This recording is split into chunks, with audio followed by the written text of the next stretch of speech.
Today I am going to tell you a very special story about a near-death experience. And trust me, it is packed with information. Our main character had his consciousness travel freely through the universe, while doctors were trying to save his life. He saw the past of the universe and the future of the Earth. He discovered secrets about the origin of the cosmos, the Great Flood, and the mystery of Atlantis. This experience made him abandon his old belief in atheism, and turned him into a devoted believer in prehistoric civilizations. So, are you ready to dig into this strange adventure? This story comes from the book Revelations, from a near-death experience. The author and also the main character is Tsuruhiro Kiuchi. Born in 1954, he was a famous comet hunter in the world of astronomy. He discovered 4 comets, and 2 of them were even named after him. One was the Cernus Kiuchi-Nakamura comet, and the other was the Tsukuya-Kiuchi comet. These discoveries showed his great achievements in comet research. Kiuchi was curious about the universe since childhood. His favorite thing was to lie down by the rice fields near his grandmother's house and stare up at the mysterious star-filled sky. When he was 6 years old, he started asking adults big questions like, why do we exist? Are there aliens? Does the universe have an end? Little did he know that many years later, he would find answers to these questions in the most incredible way imaginable. Our story now moves to the first time Kiuchi had a near-death experience. After graduating, he became an airline dispatcher. His job was to collect flight information and arrange flight missions. Sounds easy? Not at all. He had to stay super focused. One small mistake and a plane could end up in the wrong place, or worse, in the wrong sky. In March 1976, 22-year-old Kiuchi had just finished a long night shift. He was tired but relieved, ready to go home. Then, without warning, a sharp pain exploded in his stomach. He later said it felt like someone had stabbed him with a knife. And then, darkness.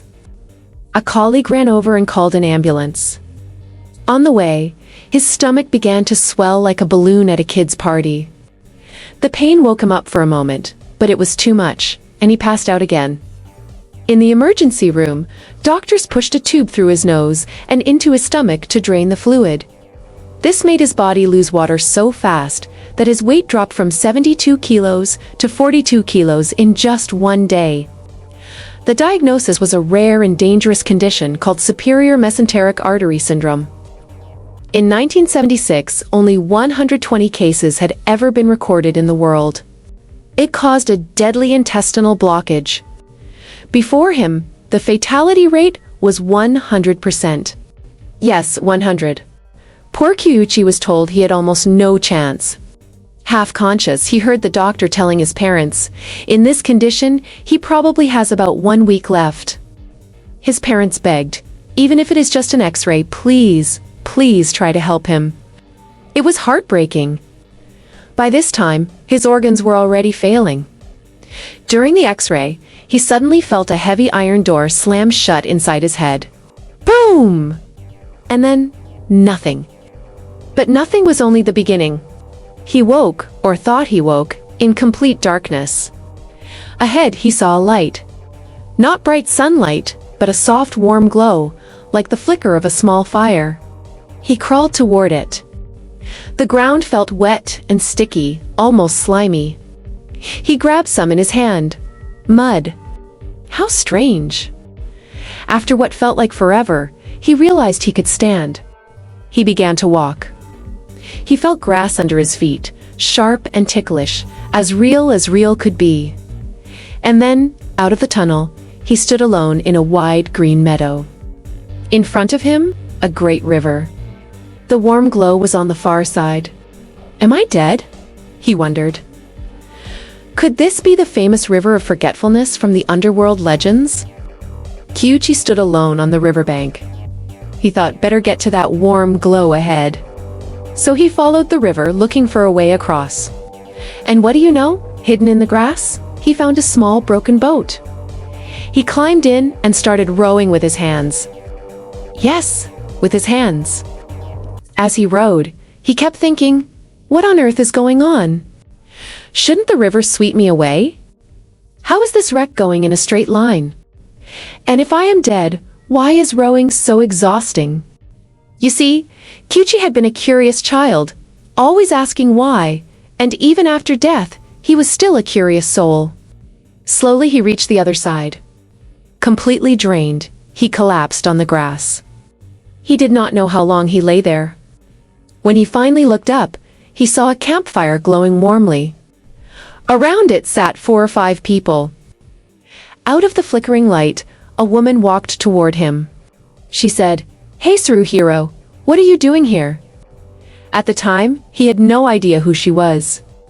Later, he realized she looked exactly like one of his aunts, who had passed away when he was a child. He opened his mouth to reply, but what could he say? He did not even know what was happening. As he stood there, puzzled, he looked more closely at the others. Wait, isn't that my cousin who died young? It turned out that everyone sitting there was a relative who had already passed away. His grandparents were there too. And so, after many years, the family was reunited, and the conversation flowed like old times. Then his aunt said, "Let me show you around." Together, they climbed a small hill behind them. At the top, a sea of flowers stretched before his eyes, filling the air with a wonderful fragrance. Golden light shone from the sky, turning everything into shimmering gold. The breeze, the flowers, the scent, the golden glow, all of it wrapped Kiuchi in a feeling of pure happiness, like he had never known before. Then, without warning, a ball of light shot from the sky and stopped right in front of him.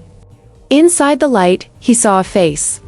A noble, gentle face of a woman.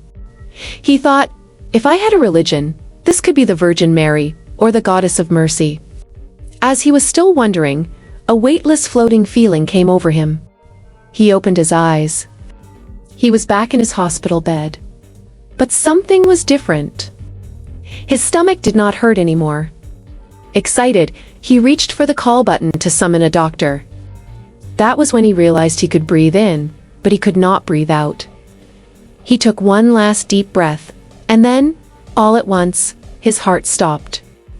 Even though Kiuchi's heart had stopped, he was still completely aware. He saw his mother shaking his body and shouting, "Ah, he is gone." His father stood frozen by the window, looking shocked. Kiuchi was puzzled. Why is everyone panicking? I feel fine. He looked around, then turned his head, and there it was. Another him lying on the bed. Only then did he realize that his consciousness had left his body. He wanted to tell his father he was okay. In that moment, he found himself inside his father's body. "I am fine," he said to his father, and then, just as naturally, he stepped back out again. Later, his father recalled that he really had heard Kiuchi's voice say, "I am fine," and that was why he stayed still. He believed his son would make it. Then Kiuchi noticed his mother was gone. Where is she? What happened to her? The thought had barely formed when he was instantly transported to her location. She was at a public phone nearby, telling relatives he just took his last breath. That made him think of his elder sisters. In an instant, he was sitting in a car between them. His brother-in-law was driving, and they were discussing his funeral. When Kiuchi was revived, he asked his parents, his sisters, and his brother-in-law, "Were you at such and such place, saying these exact words?" The whole family was shocked.